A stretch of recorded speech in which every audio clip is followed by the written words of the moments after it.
Morning. नमस्कार दोस्तों, स्वागत है आप सभी का आज के मुख्य समाचार में। तो चलिए जानते हैं दिन भर की 25 बड़ी खबरों को फटाफट अंदाज में। पर आगे बढ़ने से पहले वीडियो को लाइक और चैनल को जरूर सब्सक्राइब करें, साथ में लगे नोटिफिकेशन को ऑन करें।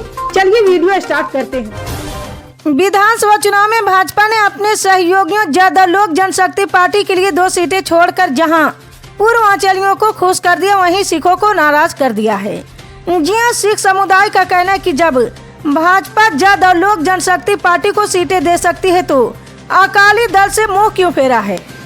ऐसे में सिखों की नाराजगी विधानसभा चुनाव के दौरान करीब 10 सीटों से अधिक पर भाजपा का खेल बिगाड़ सकता है, जिसका साफ असर भाजपा के वोट बैंक पर पड़ता दिखाई दे रहा।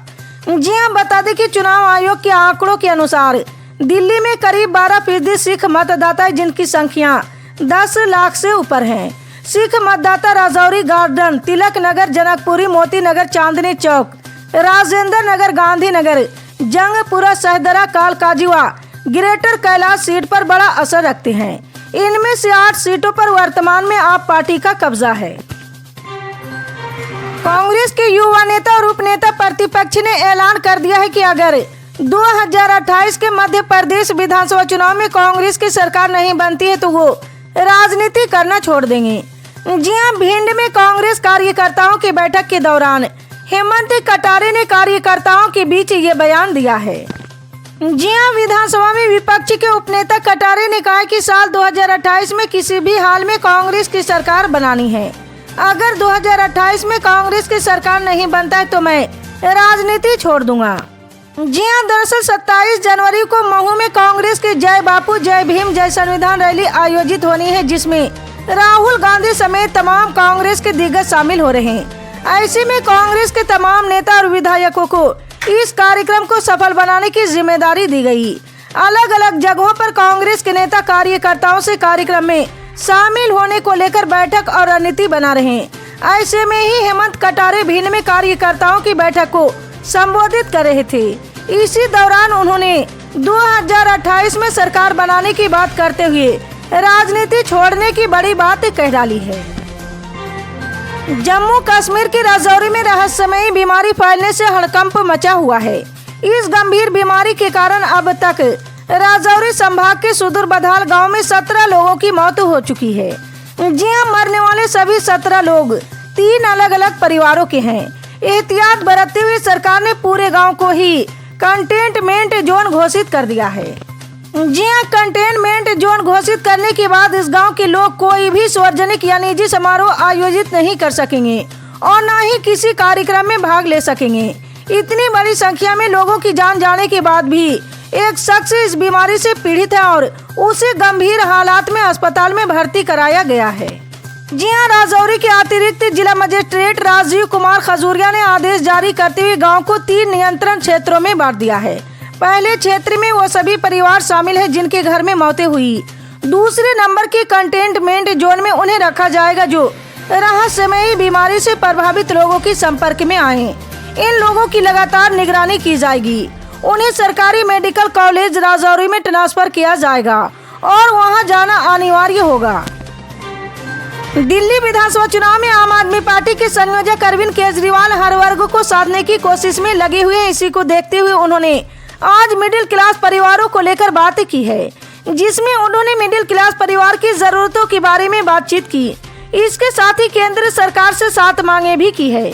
जी हां, केजरीवाल ने कहा कि देश का मिडिल क्लास एक घर, बच्चों के लिए अच्छी शिक्षा और अच्छा स्वास्थ्य चाहता है। जी हां, आम आदमी पार्टी के राष्ट्रीय संयोजक अरविंद केजरीवाल ने कहा कि मिडिल क्लास पर टैक्स का बोझ सबसे ज्यादा है। उन्होंने ये भी कहा कि मिडिल क्लास केवल एटीएम बनकर रह गया। मिडिल क्लास को हमारे देश में सबसे ज्यादा परेशान किया जाता है। मिडिल क्लास वालों की 50% से ज्यादा आमदनी टैक्स देने में चली जाती है। महाकुंभ में दिल का दौरा पड़ने वाले सबसे अधिक श्रद्धालुओं को बचा लिया गया है, जबकि 183 गंभीर मरीजों को आईसीयू में रखा गया है और 580 छोटी सर्जरी सफलतापूर्वक की गई। जी हां, यही नहीं, अब तक 1,70,727 ब्लड टेस्ट और 10,998 लोगों ने खुद को ओपीडी में दिखाया। जी हां, सेंट्रल हॉस्पिटल में देश की सबसे आधुनिक तकनीक से इलाज किया जा रहा है। जी हां, महाकुंभ चिकित्सा प्रतिष्ठान के नोडल अधिकारी डॉक्टर गौरव दुबे ने कहा कि महाकुंभ नगर में देश विदेश से आए श्रद्धालुओं को बेहतरीन स्वास्थ्य सेवा मिल रही। हाल के मामलों पर प्रकाश डालते हुए उन्होंने कहा है कि मध्य प्रदेश के 2 श्रद्धालुओं को सीने में दर्द हुआ और उनका सेंट्रल हॉस्पिटल में सफलतापूर्वक इलाज किया गया। दोनों को आईसीयू में भर्ती कराया गया, उनकी जांच की गई और तुरंत उपचार दिया गया। अब वो पूरी तरह से स्वस्थ हैं। आतंक का पर्याय बना खूंखार, नक्सली चलपति सुरक्षा बलों के साथ एनकाउंटर में मारा गया है। जी हां, चलपति पर 1 करोड़ का इनाम था और छत्तीसगढ़ ओडिशा के जंगल में उसकी दशकों से तूती बोल रही थी।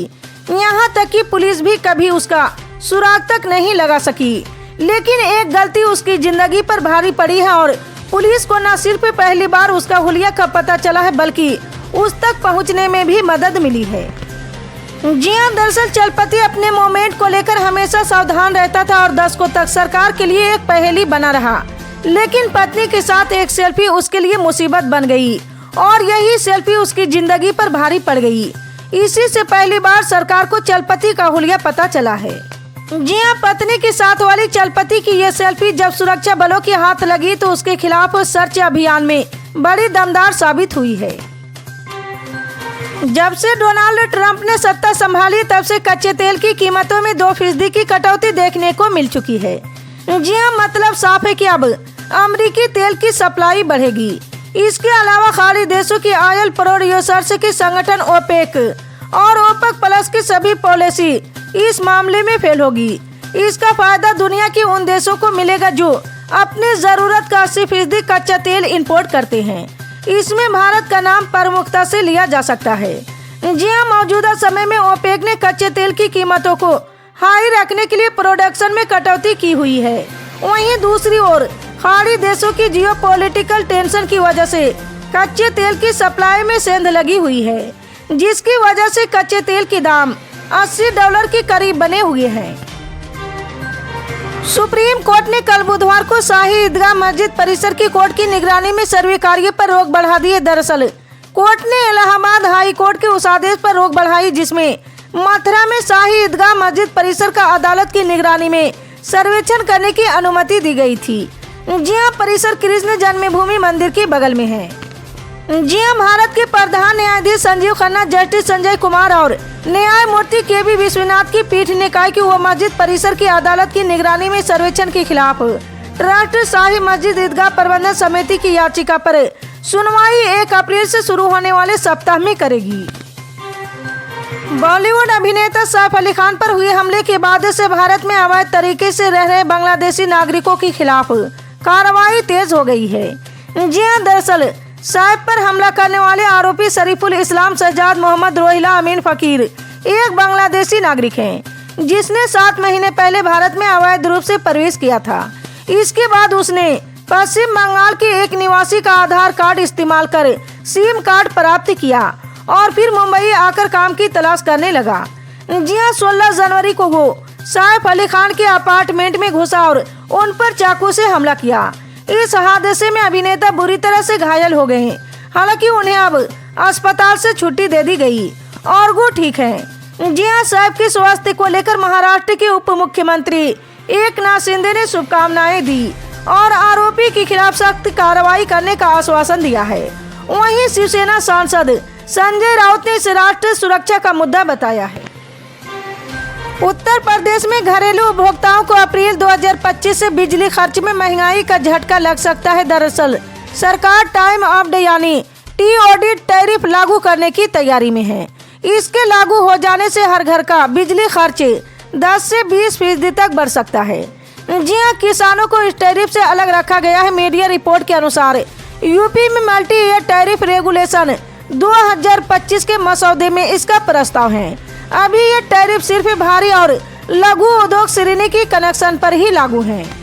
जी हां, जानकारी के अनुसार अगर इस प्रस्ताव को मंजूरी मिल जाती तो यूपी में किसानों को छोड़कर सभी घरेलू, वाणिज्यिक और औद्योगिक उपभोक्ताओं पर TOD प्लान लागू हो जाएगा। इसके तहत सभी जिलों में पीक आवर यानी शाम 5 बजे से देर रात तक बिजली की दरें दिन के मुकाबले महंगी हो जाएगी।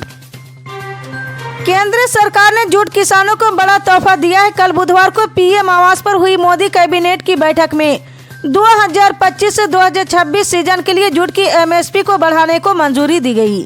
इसके अलावा नेशनल हेल्थ मिशन को लेकर भी सरकार ने बड़ा फैसला लिया है। जी हां, केंद्रीय मंत्री पीयूष गोयल ने बैठक में लिए गए फैसलों के बारे में बताया कि कैबिनेट ने जूट की एमएसपी को बढ़ाने की मंजूरी दी है। 2025 से 2026 के लिए राव जूट की एमएसपी 6% बढ़ाकर 5,650 रुपये प्रति क्विंटल की गई। यानी अब किसानों को प्रति क्विंटल 315 रुपये ज्यादा मिलेंगे। जी हां, सरकार के इस फैसले से जूट किसानों, खासकर बिहार, बंगाल और असम के किसानों को इसका फायदा होगा। इसी तरह की पल पल की अपडेट जानने के लिए जुड़े रहे हमारे एमएसपी न्यूज के साथ। मिलते हैं अगली बड़ी खबर में, तब तक के लिए जय हिंद।